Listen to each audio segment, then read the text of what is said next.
बिस्मिल्लाहिर्रहमानिर्रहीम। अस्सलाम वालेकुम। हमारा टॉपिक जो था बिस्लेरियो फाइटा था। हम लोग बिस्लेरियो फाइटा को डिस्कस कर रहे थे, जिसमें हमने पिनीलेरिया का स्ट्रक्चर पढ़ा, अक्रंस उसकी, उसका जर्नल स्ट्रक्चर, उसका सेल स्ट्रक्चर पढ़ा। आज का हमारा जो टॉपिक है वो है लोकोमोशन इन प्लूनेरिया। प्लूनेरिया जो है किस तरह से मूव करता है। उसके पास कोई भी स्पेशल ऑर्गन मौजूद नहीं है, जैसे कि सीलिया होते हैं, फ्लैजेला होते हैं, इस तरह का कोई भी इनके पास ऑर्गन मौजूद नहीं है। तो ये ग्लाइडिंग के ज़रिए से मूव करता है, यानी स्मूथ मूवमेंट करता है किसी भी चीज़ की प्रोपल्शन के बगैर, यानी forward and reverse move smoothly करेगा। और ग्लाइडिंग में इन्हें कौन हेल्प कर रहा है, इससे म्यूसिलेज मटेरियल जो कि इसकी वाल्स पे प्रेजेंट होता है, जिसकी वजह से इनकी वाल्स स्लाइमी हो जाती हैं, और स्लाइमी होने की वजह से इनको मूव करने में आसानी हो जाती है। नेक्स्ट है इनकी रिप्रोडक्शन। रिप्रोडक्शन के लिए सबसे कॉमनली यूज होने वाला जो मेथड है वो है वेजिटेटिव रिप्रोडक्शन, यानी कि बॉडी के किसी पार्ट से न्यू डेवलपमेंट हो जाएगी, डॉटर सेल्स बन जाएंगे। लेकिन जो इसमें डॉटर सेल्स बनते हैं उनका साइज़ डिफरेंट होता है as compared to parent cell. New 2 cell बनेंगे, यानी सिंपल डिवीजन हो रही है। सिंपल डिवीजन के ज़रिए से एक सेल 2 में डिवाइड हो जाता है। तो जो एक सेल है वो सेम टू सेम पेरेंट इतना ही होगा, लेकिन दूसरा सेल पेरेंट सेल से साइज़ में छोटा होगा। इस तरह से हर डिवीजन के बाद जब जितनी भी डिवीजन्स होगी, हर डिवीजन में एक सेल पेरेंट सेल जितना ही होगा, लेकिन दूसरा सेल जो होगा वो पेरेंट सेल से साइज़ में स्मॉल होता जाएगा। तो जब डिवीजन होती है किस तरह से होगी, सबसे पहले जो उसका लिविंग कंटेंट है, उसका साइटोप्लाज्म, न्यूक्लियस, या हम सिंपल इसको प्रोटोप्लास्ट बोल सकते हैं। तो प्रोटोप्लास्ट उसका एक्सपैंड करेगा, और प्रोटोप्लास्ट के एक्सपैंड होने की वजह से उसका एपिथीका एंड हाइपोथीका जो होते हैं वो एक दूसरे से सेपरेट हो जाते हैं, जिसकी वजह से उनको नेक्स्ट डिवाइड करने में हेल्प मिलती है। अब हम यहाँ पर देखते हैं कि ये किस तरह से डिवाइड होते हैं। और एक बात याद रखनी है कि जो भी न्यू सेल बनेगा, डॉटर सेल जो बनेगा, वो हमेशा पेरेंट सेल की इनर साइड पर बनेगा। ठीक है, सिंपली तो वाल्स ही है ना, दोनों वाल्स जो हैं एक दूसरे से अलग हो जाती हैं। एपिथीका अलग हो जाता है, हाइपोथीका अलग हो जाता है। तो एपिथीका नेक्स्ट हाइपोथीका डिवेल्प कर लेता है, और हाइपोथीका नेक्स्ट एपिथीका डिवेल्प कर लेता है। ठीक है, तो जो भी सेल बनेगा, बेशक हाइपोथीका न्यू बन रहा है, बेशक एपिथीका न्यू बन रहा है, वो हमेशा पेरेंट सेल के अंदर की साइड पर ही बनेगा। ठीक है, ये देखिए यहाँ पर क्या है, ये इसका इनर प्रोटोप्लास्ट है। इनर प्रोटोप्लास्ट जो होगा ये एक्सपैंड करेगा, जिसकी वजह से एपिथीका ऊपर को मूव करेगा, हाइपोथीका नीचे को मूव करेगा। तो इस तरह से मूव करने के बाद एपिथीका अलग हो जाएगा, हाइपोथीका अलग हो जाएगा। अब यहाँ पर एपिथीका इस साइड पर है, ये एपिथीका है, तो इसने क्या करना है, न्यू डॉटर हाइपोथीका डिवेल्प करना है। और हाइपोथीका कहाँ पर बनेगा, एपिथीका की इनर साइड पर बनेगा। अब देखिए एपिथीका का साइज़ वही है, और हाइपोथीका भी इसी लिहाज से बन रहा है। ठीक है, तो इसका size same to same parent cell जितना ही होगा। ठीक है, लेकिन इस साइड पर हाइपोथीका अलग हुआ है, हाइपोथीका ऑलरेडी एपिथीका से क्या है, छोटा है। तो जब इसका न्यू सेल बनेगा तो वो इसकी इनर साइड पर बनेगा। ठीक है, ये इसकी इनर साइड पर बन रहा है। तो हाइपोथीका ऑलरेडी स्मॉल इन साइज था, तो जब न्यू सेल बना वो इसकी इनर साइड पर बना, तो इसका साइज पेरेंट सेल से छोटा हो जाएगा। ठीक है, जब फर्दर डिवीजन होगी तो भी ऐसा ही होगा, एपिथीका अलग हो गया, हाइपोथीका अलग हो गया। अब जो ये जो इसका यहाँ पर इसकी हाइपोथीका जो है, ये हाइपोथीका है, हाइपोथीका सेम टू सेम पेरेंट वाला है, तो जो इसका एपिथीका बनेगा वो सेम टू सेम पेरेंट इतना ही होगा। ठीक है, ये सेल अपने पेरेंट इतना ही होगा, लेकिन अब इस साइड पे जाने वाले सेल्स जो हैं वो स्मॉल साइज में स्मॉल होते रहेंगे। अब ये एपिथीका क्या है, हाइपोथीका से छोटा है। ठीक है, लेकिन जब इसका हाइपोथीका बनेगा तो वो इससे भी छोटा होगा।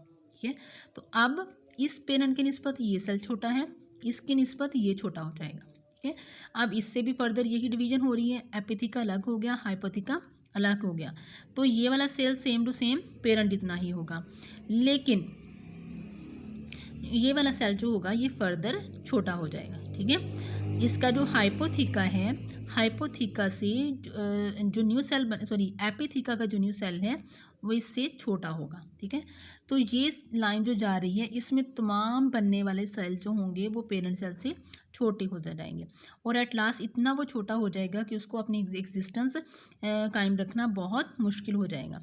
ठीक है, तो अपनी एग्जिस्टेंस को कायम रखने के लिए वो क्या करेगा, वो एक्सोस्पोर फॉर्मेशन करेगा जो कि सेक्सुअल रिप्रोडक्शन की एक टाइप है। ठीक है, तो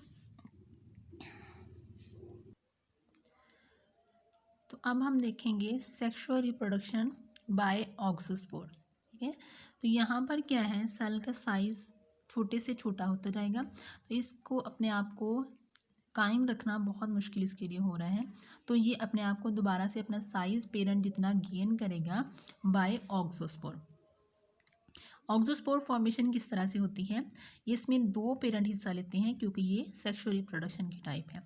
ठीक है, इसमें क्या होगा कि दो पेरेंट सेल्स हैं वो एक ही कॉमन म्यूसिलेज के अंदर आ जाते हैं। ठीक है, कॉमन म्यूसिलेज के अंदर ये अपने आप को एम्बेडेड कर लेते हैं। ठीक है, तो एम्बेडेड करने के बाद क्या होगा कि इनका प्रोटोप्लास्ट जो होगा वो साइज़ में इंक्रीज़ कर जाएगा, थोड़ा सा इंक्रीज़ करेगा और इंक्रीज़ करने के बाद इनके अंदर जो न्यूक्लियाई मौजूद हैं, डिप्लॉयड न्यूक्लियस इनके अंदर मौजूद है। ठीक है, इनका न्यूक्लियस जो होता है वो डिप्लॉयड होता है। तो इस डिप्लॉयड न्यूक्लियस के अंदर मियोसिस होगी और मियोसिस होने के बाद एक न्यूक्लियई 4 न्यूक्लियई के अंदर चेंज हो जाता है, क्योंकि जब भी मियोसिस होती है, मियोसिस 1 मियोसिस 2 होने के बाद हमेशा एक सेल से 4 सेल बनते हैं। ठीक है, तो जो 4 न्यूक्लियई होंगे वो डिप्लॉयड से क्या हो जाएंगे, हिप्लॉयड हो जाएंगे। ठीक है, उसके अंदर half number of chromosome present होगा। ठीक है, अब उसके बाद क्या होगा कि इनमें से सिर्फ एक न्यूक्लियई फंक्शनल रहेगा, बाकी 3 जो होंगे वो डिसइंटीग्रेट हो जाएंगे। दोनों पेरेंट के 3 न्यूक्लियई डिसइंटीग्रेट हो गए, उनमें से सिर्फ एक जो होगा वो फंक्शनल रहेगा। तो इसके बाद जैसे इसके 3 न्यूक्लियई डिसइंटीग्रेट होते हैं, उसके बाद इनका एपिथीका एंड हाइपोथीका एक दूसरे से सेपरेट होना शुरू हो जाते हैं। ठीक है, एपिथीका अलग हो जाता है, हाइपोथीका अलग हो जाता है, यानी कि ये वेस्ट हो जाते हैं, ख़त्म हो जाते हैं। यहाँ से वेस्ट होने के बाद फिर ये दोनों न्यूक्लियई एक दूसरे के करीब आते हैं फर्टिलाइज करने के लिए। ठीक है, तो ये दोनों न्यूक्लियई यहाँ पर आते हैं और इनका साइटोप्लाज्म भी आपस में मर्ज हो जाता है, दोनों न्यूक्लियई भी आपस में फ्यूज़ कर जाते हैं, फर्टिलाइज्ड हो जाते हैं। फर्टिलाइज होने के बाद ये दोबारा से क्या हो जाएंगे, डिप्लॉयड हो जाएंगे। ठीक है, इनकी फर्टिलाइजेशन हुई, फर्टिलाइजेशन होने के बाद ये डिप्लॉयड न्यूक्लियई बन गया। उसके बाद ये जो सेल होगा ये अपना एपिथीका एंड हाइपोथीका न्यू से क्रिएट करेगा।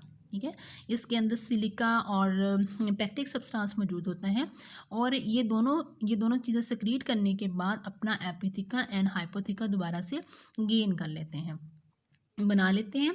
और इनका साइज़ जो होगा, यहाँ पे मैंने स्मॉल बनाया है, लेकिन इसका साइज़ सेम टू सेम अपने पेरेंट सेल जितना ही होगा। ठीक है, जहाँ से इनका ये रिप्रोडक्शन स्टार्ट हुई थी, वेजिटेटिव रिप्रोडक्शन स्टार्ट हुई थी, जितना साइज़ इस सेल का था इस न्यू सेल का साइज़ भी उतना ही होगा।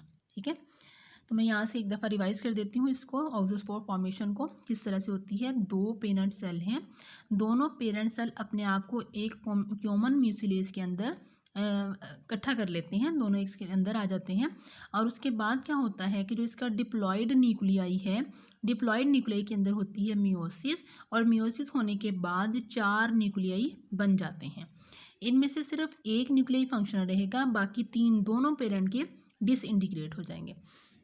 उसके बाद इसके एपिथीका एंड हाइपोथीका अलग हो जाते हैं, इससे निकल जाते हैं बाहर और उसके बाद इनका साइटोप्लाज्म और इनके न्यूक्लियाई आपस में मर्ज होते हैं और फर्टिलाइजेशन होती है।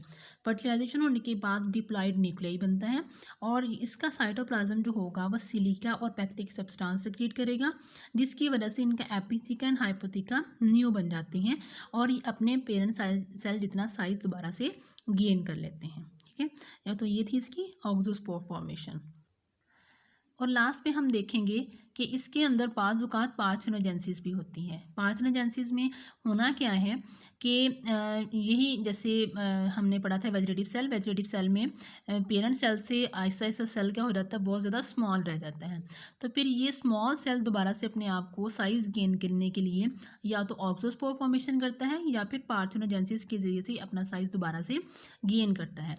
इसमें भी सेम ऐसे ही होगा कि इसका प्रोटोप्लास्ट एक्सपैंड होगा, एक्सपैंड होने के बाद इसके एपिथीका एंड हाइपोथीका अलग हो जाते हैं, इससे दूर हो जाते हैं, ठीक है, वॉल सेपरेट हो जाएंगी और इसके अंदर म्यूसिलेज सेल बहुत ज़्यादा हो जाएंगे। म्यूसिलेज मैट्रिक्स जो इसका होगा वो बहुत ज़्यादा होगा जो इसकी हिफाजत करेगा, ठीक है। तो म्यूसिलेज ज़्यादा होने की वजह से उस टाइम जो सेल होता है उसको हम बोलते हैं प्राइजोनियम, ठीक है। ऐसा सेल जिसके गिर्द एपिथीका एंड हाइपोथीका प्रेजेंट नहीं है लेकिन म्यूसिलेज की बहुत ज़्यादा लेयर्स प्रेजेंट हैं, बहुत ज़्यादा म्यूसिलेज इसको सराउंड कर रहा है, उसे हम कहते हैं प्राइजोनियम।